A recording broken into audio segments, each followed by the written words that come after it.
Good morning, and welcome to today's swearing-in ceremony in honor of Dr. Mark T. Esper, the 23rd Secretary of the United States Army. Please stand for the arrival of the official party. The Secretary of Defense, James N. Mattis, and the Secretary of the Army, Mark T. Esper.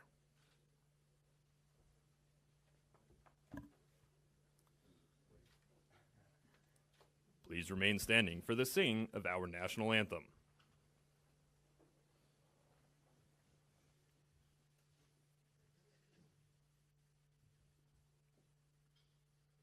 Oh, say, can you see by the dawn's early light what so proudly we hailed at the twilight's last gleaming, whose broad stripes and bright stars through the perilous fight o'er the ramparts we watched were so gallantly streaming, and the rockets' red glare, the bombs bursting in air, gave proof through the night that our flag was still there.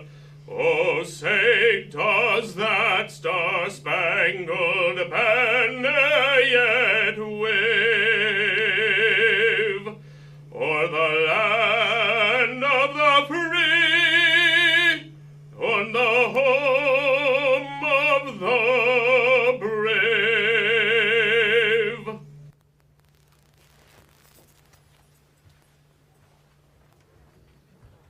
Please be seated.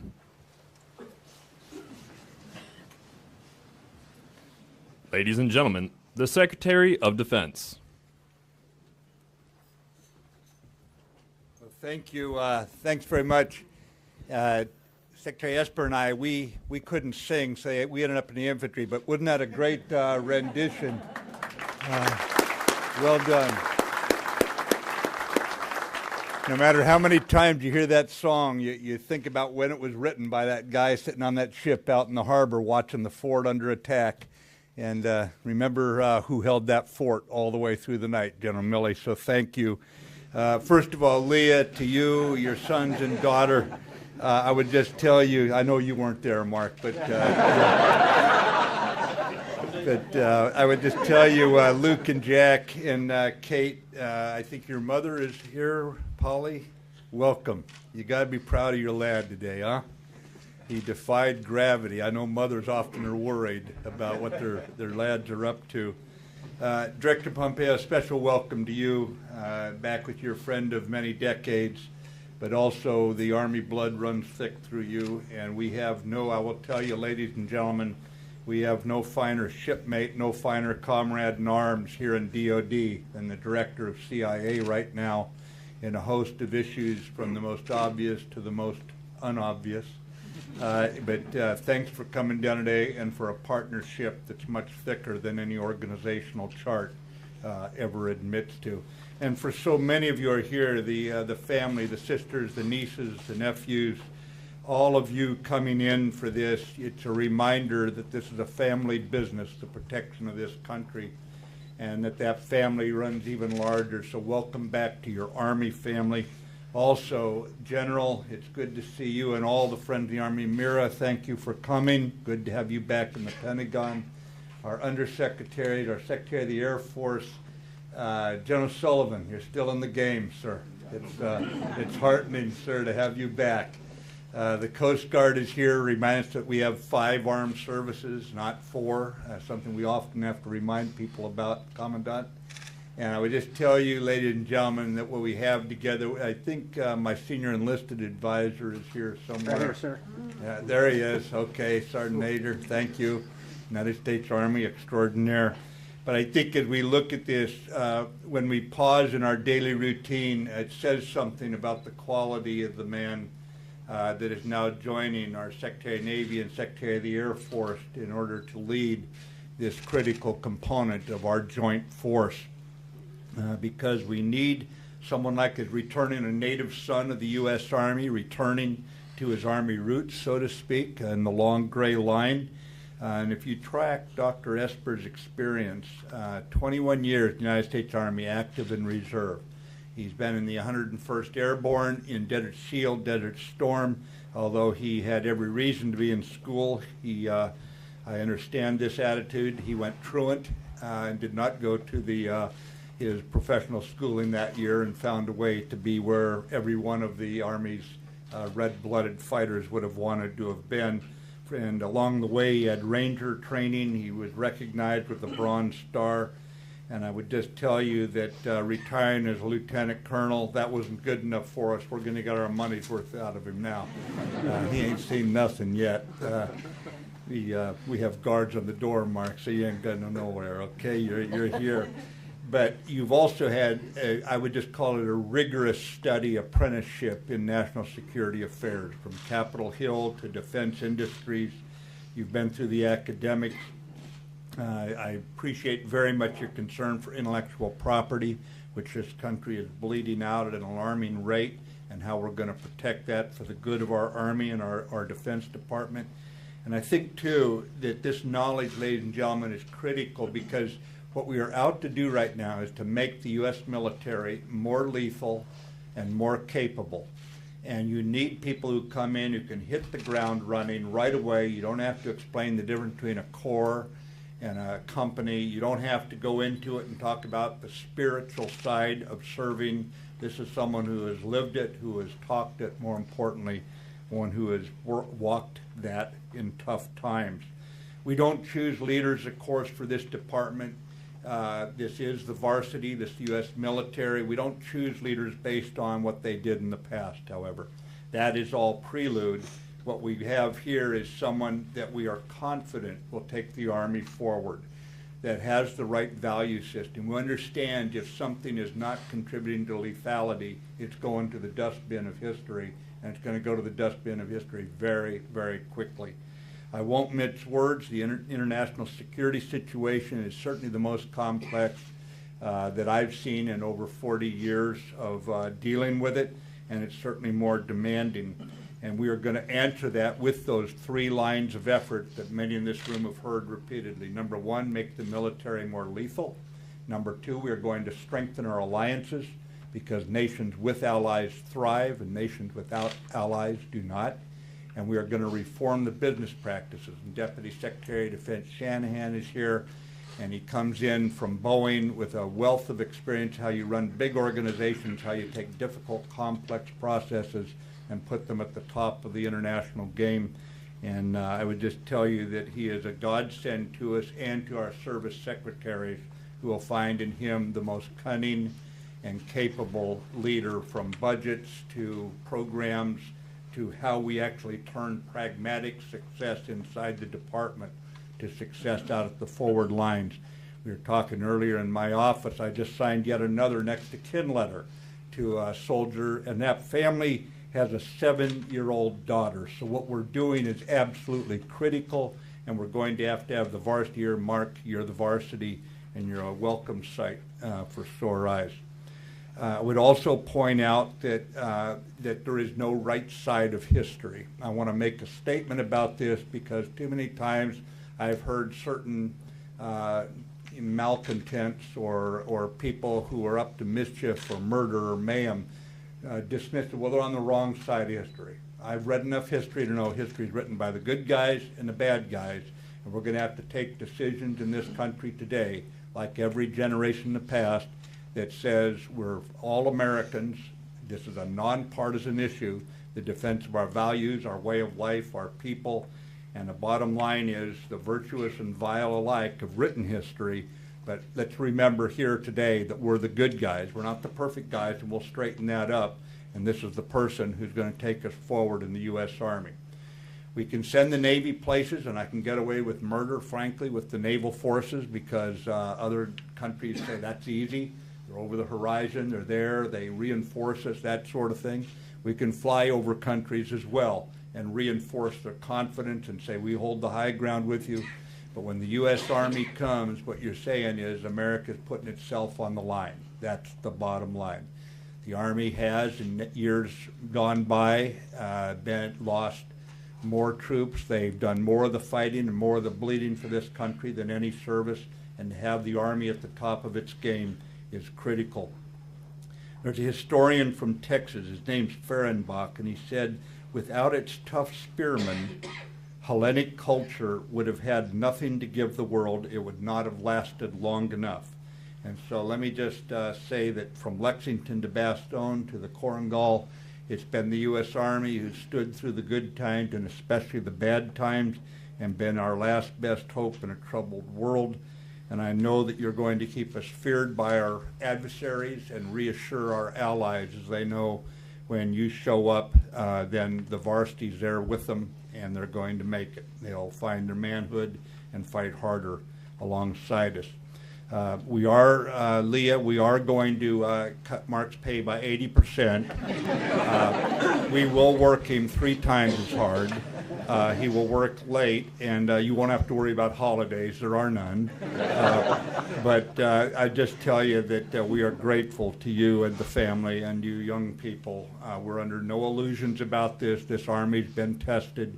It stood the strain, but it stood it because we have patriotic young people who are willing to put their lives on the line.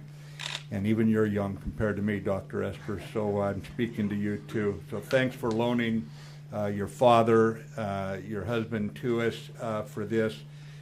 He's going to ride for the brand because that's what's in his DNA, and we know that since loyalty only counts when there's 100 reasons to not be loyal, well, we know you'll be there when the chips are down. So it's a pleasure to serve alongside you. And Leah, if you would come forward with your number 1 fella, we'll do the honor here.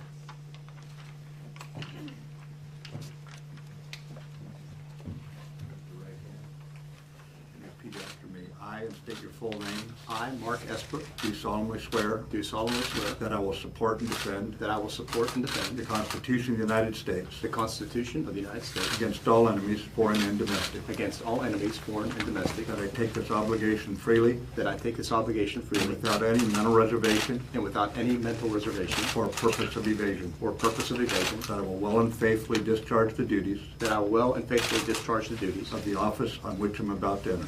on the office upon which I'm about to enter. So help me God. So help me God. Congratulations.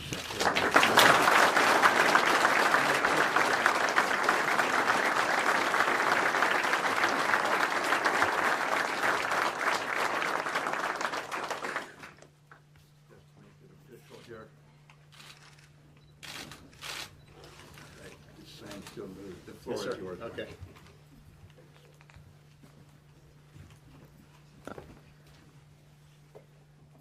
Well, thank you, Mr. Secretary, for those very kind and very, very generous words. I deeply appreciate them, and I appreciate the fact, even more so, that you're here today, that you're taking time out of your busy schedule. You have the weight of the world upon your shoulders, and it means a lot to me and my family that you would take the time to do this today. I also want to thank a number of distinguished visitors here today. As I look around the room, I'm sure I will fall short, but I do want to recognize Director Pompeo, my old friend and West Point classmate. Thank you for being here today. Deputy Secretary of Defense Shanahan. Pat, it's good to have you here. We worked together in the past, and I'm excited about working with you again. I can continue to go down the line with my colleague, Air Force Secretary Heather Wilson, but there are any number of undersecretaries, assistant secretaries, the Chief of Staff, the Army general officers, Hill friends, think tank friends, Army friends. I think my West Point roommate is here as well from a year, came all the way from California. If you talk to him, he's a liar, don't believe him. But I really want to thank all of you for coming here today and sharing this very special moment for me and my family. I would be remiss if I didn't call out publicly my wife, Leah, who we're now going on our 29th year of marriage. She was with me from the early days. When I was a brand new lieutenant, and I was at Fort Campbell, Kentucky. She came in with no knowledge of the Army, and within a short year, actually less than a year of marriage, she saw me go off to war and leave her behind for several months, and quite an emotional event. But afterwards, she followed me throughout the Army, of course, for several years, ran my family readiness groups, supported soldiers, volunteered, and do all the great things that Army spouses do. And to me, she really epitomizes the sacrifice and support and the charity and all that our great military families do for us, regardless of service. And so I just want to publicly thank you again for all that you've done for me and allowing me to do this again. So thank you.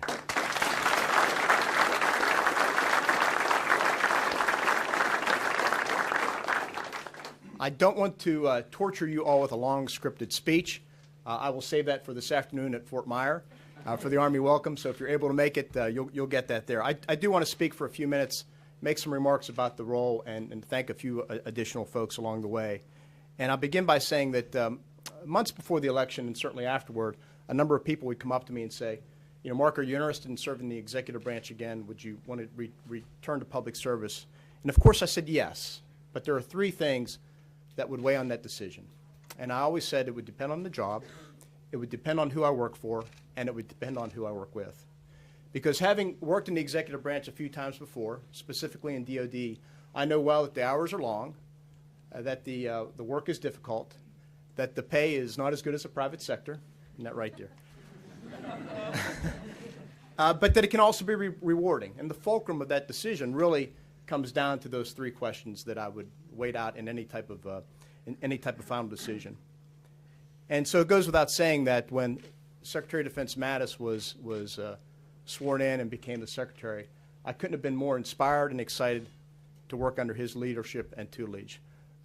His reputation preceded him, and certainly once in office, and in the few weeks that I've been in office, I've come to deeply appreciate the value of the clarity that he offers us in terms of guidance, the importance he places on readiness and lethality, and his general direction and support that he gives the services.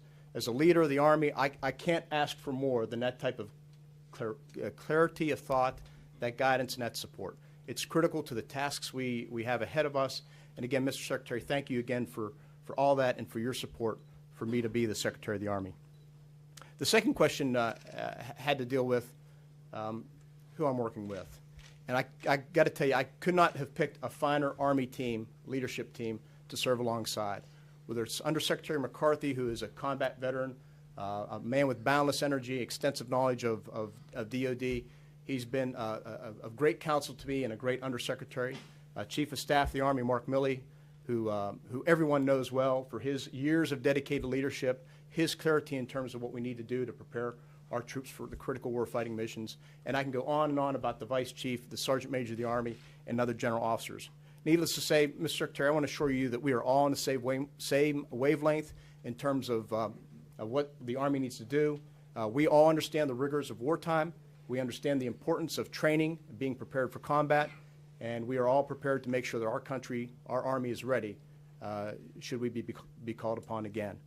I would be remiss in that regard of not saying as well that I'm quite pleased and ecstatic about the team you've built at OSD and my fellow service secretaries. Having Secretary Wilson and Secretary Spencer, I think we have a quick and easy rapport. I'm excited to work with them as well because I think in the tough days ahead that will likely be ahead, that type of relationship is critical if we as a joint force are going to serve the nation well. Lastly, with regard to the job, the actual responsibility of Secretary of the Army, I can't think of any greater honor, any greater privilege than to be in this role. It is a homecoming for me in so many ways. The Secretary cited that my early days as an 18-year-old swearing a similar oath on the plane at West Point in 1982 when I first entered the military. So in many ways, I feel like I'm going back to my roots. I can't say enough about the virtue of our soldiers, their resiliency, and their willingness to take on the tough tasks that lie ahead. The Secretary cited Fehrenbach and his comment on warfare. Fehrenbach is more often cited as well for his seminal work on Korea called This Kind of War. And in that, it talks about the importance of readiness in a conflict. In this one, of course, it was Korea. And as Director Pompeo and I know, it's something we studied at West Point. And as young officers, it was beaten to us, the importance of readiness. And the mantra that we carried out there was, no more task force Smiths. And so I understand the importance of readiness. And it's something we face now and will continue to build upon, is building that force that's ready today and in the future. And so, Mr. Secretary, as we talk about priorities, as you know, I came into, in my nomination, I came into office with a few priorities. First and foremost was readiness, being prepared to fight that hard, long, high-intensity conflict fight. Secondly, building the capacity and capabilities that we'll need for future fights, ensuring overmatch. Third, reform, making sure we free up the time, the money, and manpower to put in those other priorities. And then, of course, building those strategic partnerships, those alliances that will hold us well in any engagement, in any conflict, in any fight. On top of those focused priorities, I added two other things. the importance of taking care of our soldiers, our civilians, and their families, because they are the backbone of our service. They are critical to what our soldiers do, and we need to take care of them and make sure they are well led. And secondly, the importance of all of the Army family, recommitting itself to the Army's values, particularly leadership. I'm convinced, I've become convinced over time, that a rededication to those values, treating everyone with dignity and respect, and doing the right thing is what serves the Army, which serves the military and the country well in the long run. So with that, I will stop, and thank you all once again for being here, for sharing this very important moment with me, and for all of your service as well. Thank you, sir.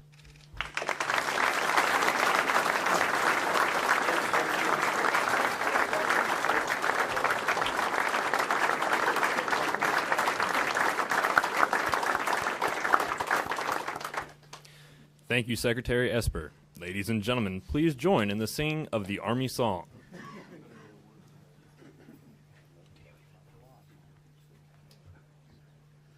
March along, sing a song with the army of the free. Count the brave, count the true, who have fought to victory. We're the army and proud of our name. We're the army and proudly proclaim. First to fight for the right and to build the nation's might, and the army goes rolling along. Proud of all we have done, fighting till the battle's won, and the army goes rolling along. And it's hi, hi, hey, the army's on its way. Count off the cadence loud and strong. For where we go, you will always know that the army goes rolling along.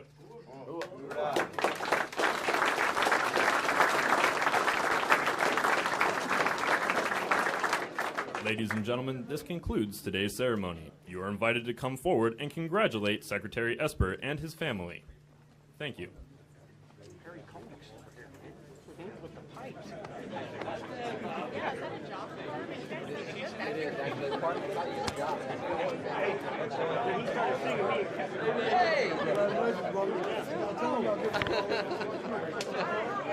It's my seventh secretary.